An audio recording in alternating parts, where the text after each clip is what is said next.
এটা হচ্ছে সেই আলোচিত দার্জিলিং টিলা। কিন্তু এখানে আমি একটা জিনিস বলি, ক্যামেরাতে আমরা যে জিনিসগুলো দেখি বাস্তবে সেটা অনেক সময় হয় আবার হয়ও না। তো এখানে যে সুন্দর আপনারা চমৎকার ভিউটা দেখতে পাচ্ছেন, এটা আসলে আহামরি কিছুই না। এরকম অগণিত বাগান আমাদের কাছাকাছি আছে। এই যে 1.5 কিলোমিটার জায়গা হেঁটে এসে তারপর অনেক দূর থেকে জার্নি করে এসে এই জায়গাটা দেখার আসলে তেমন কোনো শানে নজল নাই, বুঝছেন। এই যে চমৎকার দেখা যাচ্ছে ঢেউ ঢেউ ঢেউ, আসলে বাস্তবে এরকম না। এটা খুব সিম্পল একটা ব্যাপার, আর এটা এখানে দার্জিলিংয়ের সাথে এটার কোনো সম্পর্কই নাই।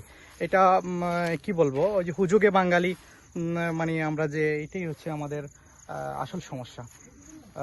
এটা আসলে আমি আসলে বোঝাতে পারতেছি না যে এখানে এমন আহামরি কোনো কিছুই নাই। অযথাই মানে আপনারা ফ্যামিলি নিয়ে এসে এখানে কষ্ট করবেন না। যদি দেখার ইচ্ছে হয় নিজে নিজে যদি আসতে পারেন তাহলে আসেন, কিন্তু দয়া করে ফ্যামিলি নিয়ে আসবেন না। ফ্যামিলি নিয়ে আসলে কি হবে, আপনার ফ্যামিলিতে যদি মহিলারা থাকে, বাচ্চারা থাকে, ওদেরকে মানে অযথাই কষ্ট দিবেন, আর কিছুই না। এখানে পানির সমস্যা, পানি নাই, তারপর অনেক অনেক সমস্যা আছে ভাই। এতদূর হেঁটে এসে আমি নিজেই ক্লান্ত। আমি পাহাড়ে ঘোরা মানুষ, আমি পাহাড়ে নিয়ে আমার অনেক ইয়ে আছে, আপনারা অনেকেই জানেন যে আমি পাহাড়ে যাই।